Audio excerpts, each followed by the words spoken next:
सबसे पहले तो आलोक संस्थान के डायरेक्टर हैं और जैसे कि वो मेरे छोटे भाई ने बताया कि संस्कारों का भंडार है इसका विद्यालय। इनके विद्यालय से निकले हुए विद्यार्थी पूरी दुनिया में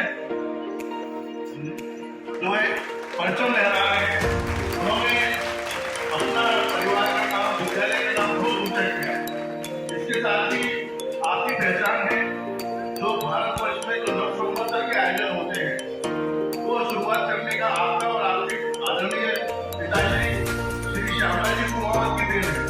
आप उसके राष्ट्रीय अध्यक्ष भी हैं उस आयोजन समिति के, और उसकी जो अभी जो स्थिति है तो आपने देखा होगा कि लोक संवर्धन हर्षोल्लास के साथ मनाया जाता है। उसका जो है पूरे भारत में विभिन्न रूप से उसका फॉलो किया गया है, उसको भव्य रूप में मनाया जा रहा है। आप उसके बारे में चाहूंगा कि और कुछ आपके उद्बोधन में उसके बारे में। वसुदेव सुतम देवम कंस चारुण मर्दनम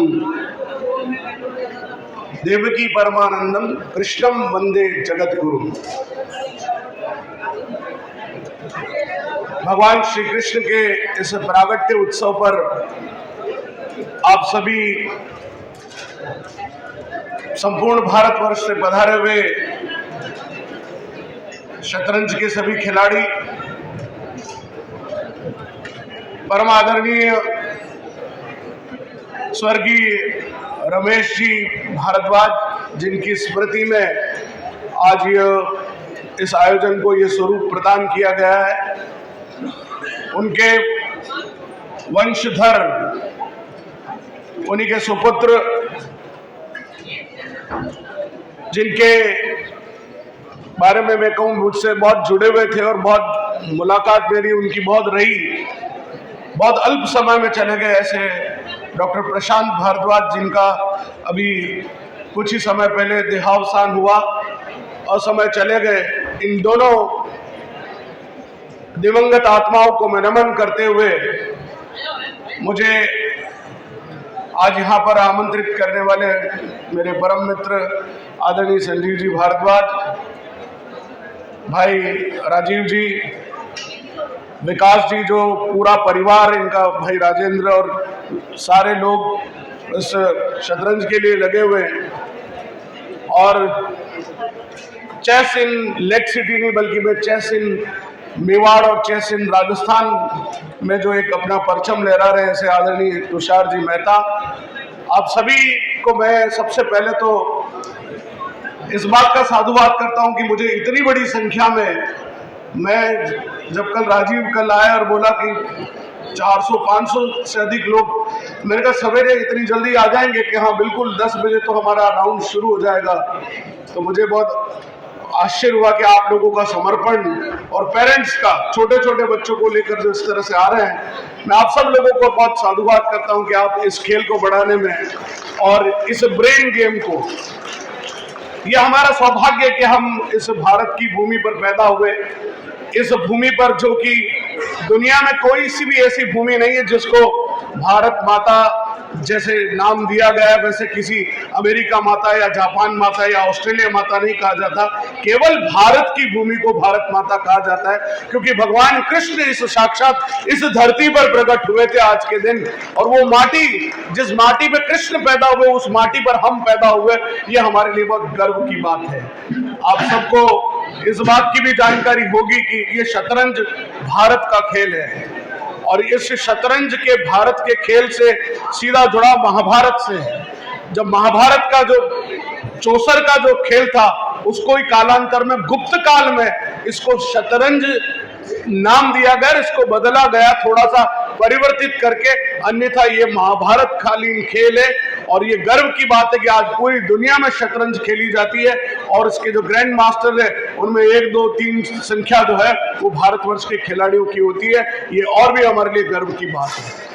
आप में से मेरी अपनी रिसर्च है इसलिए मैं आपसे शेयर कर रहा हूँ, शायद आपने पढ़ा न पढ़ा हो, मैं ये नहीं दावा करता कि मैंने ये रिसर्च की, लेकिन कुछ लोगों ने इसको जरूर पढ़ा होगा।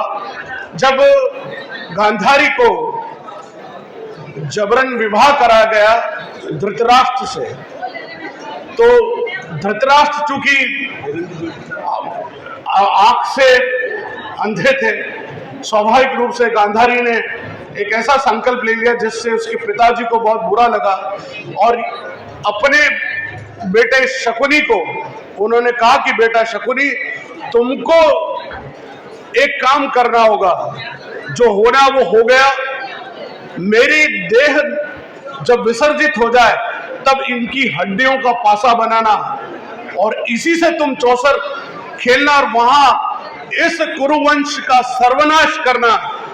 ये बात बहुत कम लोगों को हजम होगी, लेकिन मूलतः गांधार नरेश ने शकुनी को अपना दूत बनाकर कौरवों का नाश करने के लिए भेजा था और वही पासे चलकर उसने उस चौसर पर जिस तरह से खेल रचा और उसका परिणाम हम सबको पता है कि महाभारत का युद्ध क्यों हुआ, कि जुआ में जब सब कुछ हार गए और द्रौपदी के साथ जिस तरह से व्यवहार किया गया, दुर्व्यवहार, उसी का परिणाम था कि महाभारत का युद्ध हुआ और कुरुवंश का नाश हुआ। ये एक ऐसा अंदर का सीक्रेट है जो रिसर्च करते उनको पता है। पासे खेलना, शतरंज में भी, शतरंज का कृष्ण से भी संबंध है। कृष्ण ने कभी हथियार नहीं उठाया सिवाय एक बार सुदर्शन की तरफ पहिया घुमाया था रथ का, केवल एक बार युद्ध मैदान में, वो भी इसलिए कि भीष्म ने प्रतिज्ञा की थी कि मैं तुमसे हथियार उठाऊंगा। तो अपने भक्त की प्रतिज्ञा न टूटे इसलिए उन्होंने वो पहिया उठाकर चलाया, अन्यथा कुछ काम नहीं किया, सब करवाया। वो मैनेजमेंट गुरु इतने तगड़े थे। और आपके ये जो 64 खाने हैं ना, ये उन्हीं 64 कलाओं के परिचायक हैं। कृष्ण 64 कलाओं में निपुण थे और शतरंज में भी 64 खाने हैं। तो जो व्यक्ति शतरंज के इन 64 खानों पर जीत जाता है वो निश्चित रूप से 64 कलाओं में निपुण हो जाता है, क्योंकि ये माइंड गेम है। इसलिए मित्रों, मैं देखता हूं कि कई छोटे बच्चे बड़े बड़े दिग्गज उम्रदराज लोगों को हरा देते हैं, तो निश्चित रूप से बुद्धि का तो विकास केवल 12 साल तक होता है।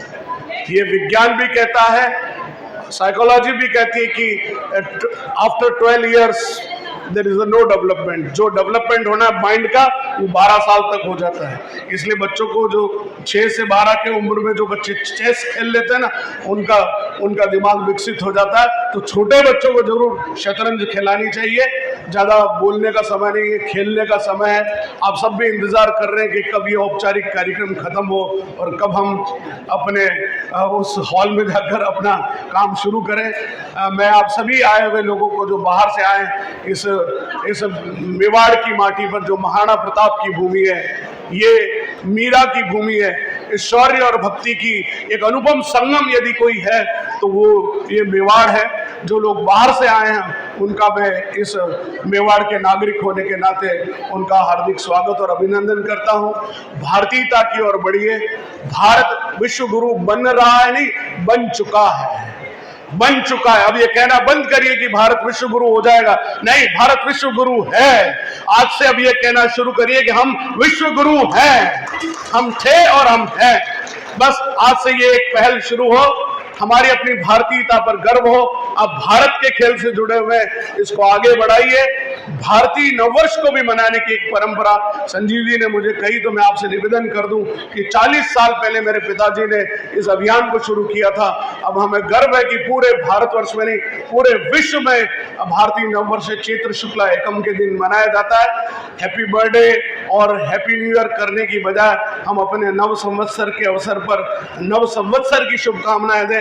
हैप्पी बर्थडे जो है उसमें केक काटने की एक जो परंपरा है उस पर विचार करिएगा। मेरे कहने से आप बंद तो नहीं कर देंगे, लेकिन काटना हमारी संस्कृति नहीं है, हमारी संस्कृति जोड़ना है। हम मोमबत्ती जलाकर बुझाते नहीं है, वो बुझाया आपने, पता नहीं अब तो कोरोना का डर तो है ही है, मोमबत्ती से बुझाया और आपने वो थूक के कण उस पर गिरे और वो केक एक दूसरे को खिला रहे हैं और फिर कुछ केक उठाकर मुंह पर लगा भी रहे हैं और इसी बदतमीजी कर रहे हैं। ये कौन से संस्कार है मुझे नहीं पता, ये कौन सा जन्मदिन है मुझे नहीं पता। हमारे संस्कार तो ये कहते हैं कि जब हमारा जन्मदिन होता था तो हम एक दीप प्रज्वलित करते थे गणपति के समक्ष, सरस्वती के समक्ष या महावीर जिसको भी मानते थे उसके समक्ष दीप प्रज्वलन कर जितना हमारा वजन होता था उसका तुलादान किया जाता था। उस परंपरा का निर्वाह करिए। उस गरीब को, उस गंदी केक को मुंह पर लपेटने की बजाय आप अपने वजन का कुछ गेहूं किसी गरीब को दान कर दीजिए, वो ज्यादा श्रेष्ठ होगा। मैं समझता हूँ मेरा काम तभी सार्थक होगा जब मैं इतनी बड़ी संख्या में जो उपस्थित हूँ उनको कुछ अपने मन की बात एक शिक्षक होने के नाते कह सकूं। आप सबने मुझे धैर्यपूर्वक सुना। आपकी अपनी चालें, निश्चित रूप से राजनीति के लोग शतरंज तो नहीं खेलते, लेकिन वो चालें ऐसी ऐसी चलते हैं कि कभी हम हतप्रभ रह जाते हैं कि शतरंज से भी ऊंचे मोहरे तो उधर बैठे हुए। तो हमको कभी कभी लगता है कि कैसे यू टर्न, अभी बिहार का यू टर्न आपको ध्यान में ही होगा।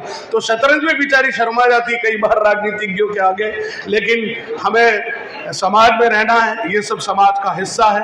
आप खेल खेलें, सही खेलें, सही दिशा में बढ़े, और ये बुद्धि जो शतरंज जिसके माध्यम से आपकी शार्प हुई, उसका उपयोग इस राष्ट्र के विकास में लगाए।